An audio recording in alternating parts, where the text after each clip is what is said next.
país de tradições milenares com costumes bem diferentes dos ocidentais. Foi para o Japão que mais de 230 mil brasileiros escolheram emigrar. São, em grande parte, descendentes de japoneses que vieram para o Brasil no início do século XX. Para conseguirem se integrar na pátria de seus pais e avós, os brasileiros contam com um importante aliado, a mídia brasileira. Jornais, revistas, rádios, TVs e internet ajudam os emigrantes a procurar emprego e aprender a cultura local sem perder o contato com o Brasil. Esse é o tema de hoje do Brasileiros no Mundo. O Japão tem 377 mil quilômetros quadrados. É um país menor que o estado de Minas Gerais e abriga 128 milhões de habitantes. No meio desse mar de gente, existem mais de 230 mil brasileiros. Eles começaram a chegar na década de 1980. Naquela época, as notícias sobre o Brasil nos jornais, na TV e nas rádios japonesas eram raras. No início, o que havia eram iniciativas, digamos assim,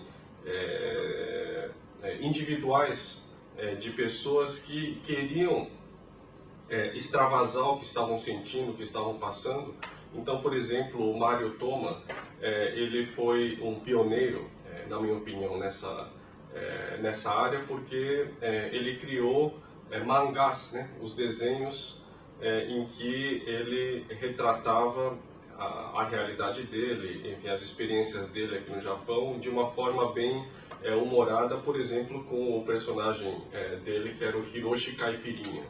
Os primeiros jornais comunitários surgem na década de 1990. Pelas páginas dos jornais Tudo Bem e International Press, os brasileiros podiam ter notícias do que estava acontecendo no Brasil, ter acesso a um serviço de classificados que anunciavam oportunidades de emprego e ainda dicas sobre a cultura japonesa. No começo você percebe que as notícias publicadas pelos jornais, elas eram basicamente de serviço. Então, elas ensinavam o brasileiro como jogar o lixo, como respeitar as regras japonesas e como eram essas regras japonesas. Então, esse foi, no começo, o principal objetivo dessa mídia. A comunidade cresce e a mídia acompanha essa evolução. Em 2007, a imprensa brasileira estava nas 3 províncias com maior concentração de brasileiros: Guma, Shizuoka e Aichi.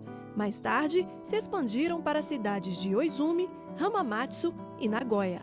Os veículos de comunicação acabaram aproximando as comunidades, tornando a comunidade brasileira no Japão uma coisa só. Na verdade, a relação de qualquer imigrante com o seu país continua sendo uma relação muito parecida com a do cidadão e da cidadã, no sentido de que do desejo e da necessidade de compreender as principais questões que se passam no seu país de origem. Em meados de 2008, a crise financeira internacional atinge os planos dos proprietários das mídias comunitárias.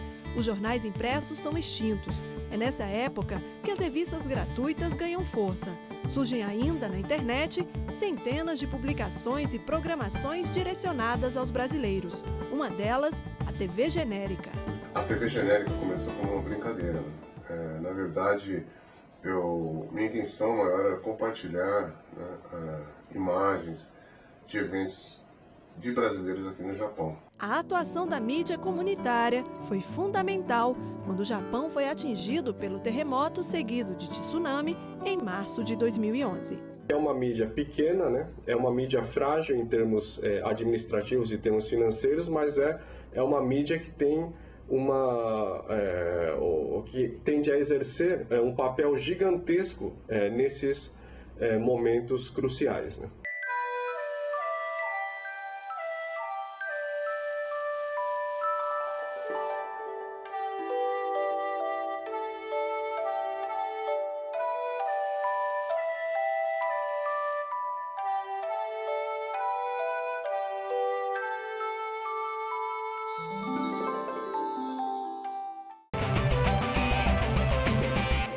E hoje a gente conversa com a professora Thaís de Mendonça Jorge, do Núcleo de Estudos sobre Mídia e Política da Universidade de Brasília.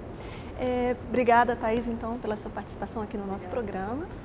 Thaís, nós vimos na reportagem a importância da mídia comunitária para aqueles brasileiros que estão lá fora. Como é que você avalia o papel das grandes redes, como por exemplo Rede Globo e Record Internacional? Essas grandes redes que formam parte da chamada grande imprensa, elas cumprem um papel de alto-falante da comunicação. É como se elas fizessem um grande painel do que acontece no mundo, na mídia, na sociedade e passassem para as pessoas o que está acontecendo de uma maneira geral. Aí as pessoas pegam isso e cada uma usa a informação como é melhor para a vida delas. Uhum. E qual é o papel dessas grandes redes e também da internet sobre a mídia comunitária? Nós temos que fazer uma distinção aqui, o que a gente está chamando de mídia comunitária e mídia social. A mídia social, como o Facebook, como o Twitter, é um tipo de ferramenta que proporciona a ação colaborativa das pessoas e a interação. Ela também proporciona uma certa criatividade, porque as pessoas podem se comunicar e transmitir conteúdos através dessas mídias sociais. Já a mídia comunitária, ela é anterior à internet. A gente sabia muito bem que antes de existir a internet já existiam as rádios comunitárias. Então existe todo um complexo dentro das comunidades que compõe hoje a mídia comunitária. A mídia comunitária, então, é um fruto de todo o desenvolvimento da internet e das mídias como um todo. E você acha que essa mídia comunitária ela pode ser um instrumento para grupos políticos? Como é que a gente pode garantir uma independência editorial? Gisele, nós jornalistas sabemos que para sermos jornalistas, nós tivemos que passar por uma porção de filtros da própria sociedade em relação à configuração do papel de jornalista. Nós temos que ser isentos, nós temos que ser imparciais, nós temos que ser objetivos, e tudo isso faz parte da figura do jornalista. Naturalmente, todas essas configurações foram salvaguardas que o jornalismo adotou para não ficar refém de grupos sociais ou políticos da própria sociedade. Isso é um perigo que a gente está correndo no presente momento em que a gente defende tanto o jornalismo cidadão. Quem é que faz esse jornalismo cidadão? Quais são os grupos que estão por trás de X, Y, Z ou de determinadas manifestações? Essa é um cuidado que todas as pessoas devem ter quando participam de determinadas manifestações. O próprio público, inclusive. O público hoje, que não é mais considerado público-alvo, mas público participante. Tá certo. E como é que você avalia a questão cultural, né? Tem muitos brasileiros que vivem hoje lá no Japão que sofrem essa influência de diferenças da cultura, né? Como é que a mídia comunitária trabalha com isso? Como é que é feita a produção da notícia, né? Nesse caso da diferença cultural? Você acha que essa diferença acaba meio que atrapalhando ou não? Não, porque o que unifica, o que nos une é a língua. O Caetano Veloso já dizia, a língua é nossa pátria. Nós temos uma pátria que é unida, que é unificada pelo idioma português. Onde quer que nós estejamos, nós falamos português. E nós podemos ser uma grande comunidade de língua portuguesa no mundo. E é esse o grande diferencial dos brasileiros ou dos decassegues que estão no Japão no momento, que eles podem formar uma comunidade de língua portuguesa e se integrar por meio da internet. Tá certo. Daqui a pouquinho a gente conversa um pouco mais. A gente vai agora para um rápido intervalo, voltamos em instantes.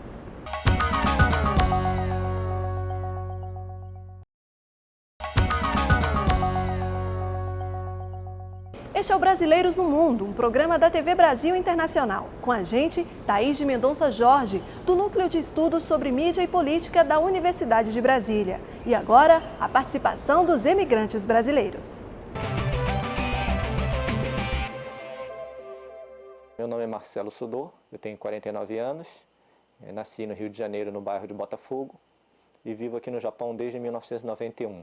Trabalho com mídia comunitária desde 1994. Eu acho que a grande questão da mídia comunitária, não só da mídia comunitária, mas de toda a mídia, é a questão da independência editorial. A gente sabe que imparcialidade não existe e que existe uma mídia, ou mídias independentes ou as mídias dependentes. Então, a questão da independência editorial é muito importante. Eu acho que a internet e as mídias digitais elas vêm para colaborar com a mídia comunitária. Hoje a gente tem aí uma série de sites e de vídeos, de áudios, fotos das mídias comunitárias, levando a sua opinião, levando as suas demandas para a sociedade civil e fazendo com que a sociedade civil discuta essas demandas. Um outro ponto importante também para a mídia comunitária é que a web ajuda a mobilizar também essa mídia em prol das suas demandas. Porque a mídia comunitária é uma grande ferramenta na mão de grupos sociais ativos e efetivos na comunidade. Se você procurar se aperfeiçoar cada vez mais, por exemplo, em ferramentas de vídeo, em ferramentas de internet, você vai poder passar essas informações para o seu próprio grupo. E o grande diferencial que existe entre uma mídia social e a mídia comunitária e a grande mídia, é que essa mídia comunitária, ela pode mudar a pauta, atuar sobre a seleção dos assuntos e também sobre o enfoque que é dado aos problemas sociais que vocês estão enfrentando ou que virão a enfrentar. Então, cada grupo social pode adotar o seu próprio enfoque sobre um problema. Por exemplo, se você na sua comunidade tem um problema de adequação ou de adaptação dos japoneses na comunidade japonesa, você pode fazer uma matéria específica sobre isso com um enfoque que interessa a esse grupo social, dando dicas, mostrando coisas que interessam e como sair desse problema. Eu sou Sueli Gushi, tenho 49 anos, moro há 18 no Japão, atualmente na província de Kanagawa, na cidade de Kawasaki. E a pergunta que eu tenho a fazer é a seguinte: a participação do cidadão comum, seja ele ouvinte, telespectador ou leitor, na mídia comunitária é uma realidade? Essa mídia é interativa? Sueli, eu tenho pouca informação sobre o que está acontecendo no Japão, mas eu suponho que sim, porque a internet é a grande mãe, é a mãe de todas as redes. Basta a gente se conectar, a gente ter um computador, uma conexão com a internet, de preferência uma banda larga, e a gente vai conseguir se comunicar com muitas outras pessoas. E a saída, o caminho é realmente uma mídia social, uma mídia comunitária, alguma coisa que esteja atuando na sua comunidade. Pode ser uma rádio, pode ser uma TV web, pode ser um canal de uma lista, pode ser um site. São várias as formas de participação. Eu aconselho que você mesmo procure essas informações e procure se inteirar do que está acontecendo. Como é que você avalia o papel das redes sociais, né, nessa mídia comunitária, né, que tantos brasileiros hoje utilizam, né, claro, no mundo inteiro? Nós não temos ainda instrumentos no Brasil para medir o alcance dessas mídias sociais dentro dos movimentos comunitários brasileiros. Isso está sendo feito no mundo inteiro, mas ainda não existem muitos instrumentos de medição. Então, existe um pouco de dificuldade nesse sentido. Mas nós vimos, por exemplo, agora no passado 7 de setembro, como a comunidade de Brasília e do Brasil inteiro se mobilizou pela marcha contra a corrupção. Isso foi um movimento muito interessante, porque a gente não conseguia saber qual o total de pessoas que seria convocado por essa mídia. Então, foi uma coisa nova para os brasileiros. Meios de comunicação, então, que podem vir assim, a mudar uma postura, né? Uma atitude do próprio cidadão. Nós já tivemos essa mobilização no passado com o movimento dos caras pintados, que ajudou a derrubar o governo do Fernando Collor de Mello. Não digo que agora eles vão derrubar um governo, mas eles têm uma capacidade de mobilização forte que pode mudar a situação da política e a própria visão que nós temos da política que está sendo feita hoje. Agora, Thaís, aquele brasileiro que mora lá no Japão, que tem o interesse, né, de formar um jornal comunitário, fazer uma TV web, que dicas que você pode dar para esse brasileiro que está nos vendo agora? Primeiro, que ele deve procurar se capacitar. E essa capacitação não precisa dele fazer um curso formal. Ele pode adotar um tutorial que está disponível na internet. São tantos, é possível você fazer um cursinho online também, e muitos, a maioria é gratuita. Então, se você domina a ferramenta, é mais fácil de você saber utilizar essa ferramenta. Quando você tem disponibilidade dos meios de produção, você pode usar esses meios de produção a seu favor. Por exemplo, procurando o enfoque do problema que uma comunidade está enfrentando. O enfoque é aquilo que interessa àquela comunidade, como eu disse para o Marcelo há pouco. Para ele procurar se capacitar, procurar esse caminho, procurar se entrosar com mais pessoas, procurar esse intercâmbio de informações, que aí vai ser possível ele fazer um grande movimento social a favor de um determinado grupo. Tá certo. Obrigada, Thaís, por sua participação aqui no Brasileiros no Mundo. Obrigada a você. Vamos agora à dica da semana. Se você mora no exterior e quer obter a nacionalidade do país onde você vive, saiba que essa escolha não leva à perda da nacionalidade brasileira. Isso só ocorre se ser brasileiro for um empecilho para conseguir a nacionalidade que você deseja obter. Ângelo Ishi foi eleito para o Conselho de Representantes de Brasileiros no Exterior pela região da Ásia, África, Oriente Médio e Oceania. O jornalista e sociólogo está no Japão desde 1990. Ele fala sobre a necessidade da educação bilíngue para as crianças brasileiras no exterior. Um dos desafios permanentes nossos e que tende a ser bem maior daqui para frente é como fazer com que os filhos dos imigrantes que moram na nossa região, eles possam crescer, né, e se tornar bilíngues, tanto no português, que é a língua de origem do Brasil, como, no caso do Japão, na língua japonesa. O mesmo se pode dizer da Austrália, português e inglês, no caso da Oceania, que é da nossa mesma região. Então, quer dizer, como nós podemos fazer para garantir o bilinguismo dessa nova geração de brasileirinhos que estão crescendo no exterior? O Brasileiros no Mundo termina aqui. Se você quiser participar do nosso programa, grave o seu vídeo ou escreva a sua mensagem e mande para a gente pelo e-mail brasileiros@ebc.com.br. Você também pode acompanhar a nossa programação pela internet. Acesse o nosso site www.tvbrasil.ebc.com.br/internacional. Voltamos na próxima semana. Até lá!